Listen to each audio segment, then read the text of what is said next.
a gente destacar. Hoje, inclusive, no Jornal Globo, tem uma bela entrevista, muito boa, entrevista tratando da questão econômica com o assessor, o principal assessor econômico do virtual presidente argentino Alberto Fernandes, que é o Arnaldo Boca. É uma boa entrevista e que discute com uma sensatez o que vai fazer o virtual presidente após será em dezembro. Deve vencer no primeiro turno, dia 27 de outubro e tal.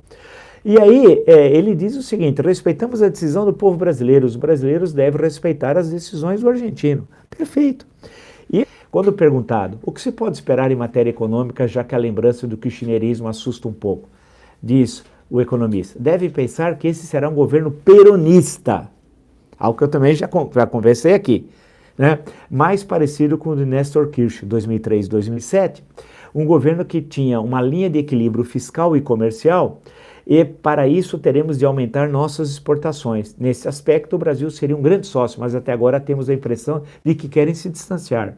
Bolsonaro tem atuado com hostilidade incrível, se meteu demais na política argentina e acho que o Itamaraty e o governo deveriam rever essa política. Isso não ajuda o Brasil, nem a Argentina e nem o Mercosul. Vejo uma intenção do Brasil de se afastar do Mercosul e isso é pão para hoje e fome para amanhã. Perfeito, perfeito. Sim. Uma política agrícola, uma estratégia da agricultura não é um programa para a agricultura brasileira. É um programa que transforma o Brasil no campeão mundial da segurança alimentar. Essa é a missão que nós temos para ele. Portanto, da paz.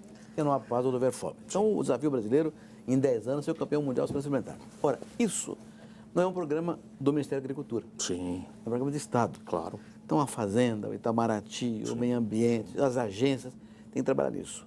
Essa é a sua visão.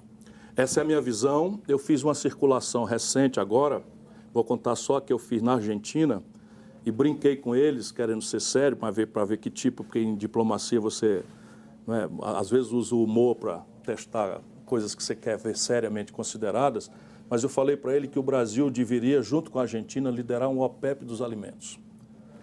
Significa o seguinte, organizar os grandes produtores de alimentos para ganhar posição relativa mais forte nas negociações internacionais.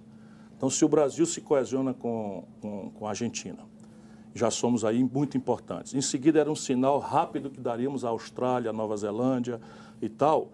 E, na minha mente, o Brasil deve buscar para nós, argentinos e brasileiros, esse lugar aí, do grande garantidor da segurança alimentar. Conversando com os chineses, eu disse para eles, nós vamos trocar nossa moeda de conversa. Nem vai ser o dólar, nem o yuan, nem o real. Vai ser segurança alimentar, eu disse para eles. Vai ser sensibilidade estratégica. E os senhores, em troca, vão nos dar transferências tecnológicas sensíveis, regimes de preferências comerciais, investimento industriais e crédito. Eu prefiro crédito do que investimento por causa do passivo externo líquido. E todos os movimentos internacionais do Bolsonaro prejudicarão muito gravemente o Brasil em todas as dimensões. Por exemplo, o alinhamento instantâneo à política econômica norte-americana no momento de conflito grave comercial entre os Estados Unidos e a China, em que se abre uma oportunidade de ouro para o Brasil, porque a China é o maior comprador de soja do mundo, só para você ter um exemplo claro. E na medida em que eles vão retaliar os norte-americanos, o que faz o Bolsonaro? Ao invés de aproveitar essa oportunidade para expandir o mercado do produto pecuário e agropastoreio brasileiro, se alinha aos interesses dos Estados Unidos. Depois você tem o gravíssimo problema que está a assinatura do acordo Mercosul-União Europeia. Esse acordo demorou muito a sair, não é por acaso. E saiu muito rápido também, porque o Bolsonaro não estuda nada, não consulta ninguém. E ele aceitou aquilo que é uma imposição que o mundo inteiro tenta fazer contra o Brasil há mais de 30 anos, que é introduzir num tratado internacional o chamado princípio da precaução. O que é o princípio da precaução? É uma norma segundo a qual qualquer empresa ou país pode unilateralmente, sem qualquer juiz, sem qualquer exame, sem qualquer inquérito, boicotar a produção de um país ou de uma região de um país, como o Brasil, pela mera suspeita de que aquele produto não está sendo produzido em bases ambientalmente sustentáveis. Aí vale comparar essas palavras sensatas com o que disse o Guedes. Paulo Guedes, o falastrão. Ele disse, e olha o absurdo, que para nós pouco importa a Argentina. O que interessa a Argentina? Desde quando o Brasil precisou da Argentina? Então, só explicar o seu Guedes é um incapaz, mais um, que está afundando o Brasil, né? E o mercado dizia que ele era um gênio. Muitos jornalistas, chapa branca, é um gênio. Gênio? E eu dizia, ele não sabe nada. Olha a bobagem que ele diz. A Argentina é o nosso terceiro parceiro comercial. China, Estados Unidos, depois Argentina. Terceiro parceiro comercial brasileiro. Como que tem setores da economia brasileira que estão voltados para a Argentina. Por exemplo, as montadoras. Né? Então, é um verdadeiro absurdo quando eles dizem, não, será que bobagem? E aí, não sabendo o que dizer, porque ele não conhece o Brasil, ele não conhece os estados do Brasil, ele nunca andou pelo Brasil, além de nunca ter estudado, ele é um especulador do mercado financeiro, ele vive da desgraça alheia. Né? Aí ele disse que vamos começar agora a privatizar tudo.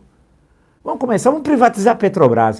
Eles querem saquear a Petrobras. O desejo dos piratas é tomarem a Petrobras, que é a cereja do bolo, e as reservas do pré-sal. É isso que eles querem. Eles não querem moralizar a Petrobras, enfrentar tudo aquilo, o petrolão, né? Deixar que era uma grande empresa, ter um saber técnico fantástico, fabuloso, criada a 3 de outubro de 1953 tal. Não, eles querem entregar a Petrobras para os estrangeiros. Né? E o Guedes é um instrumento dessa política. E o Bolsonaro, idem. Daí que o seu filho vai para lá, para o norte, para fazer essa política. E o Guedes disse, né, vamos privatizar tudo. Em suma, ele não sabe o que fazer.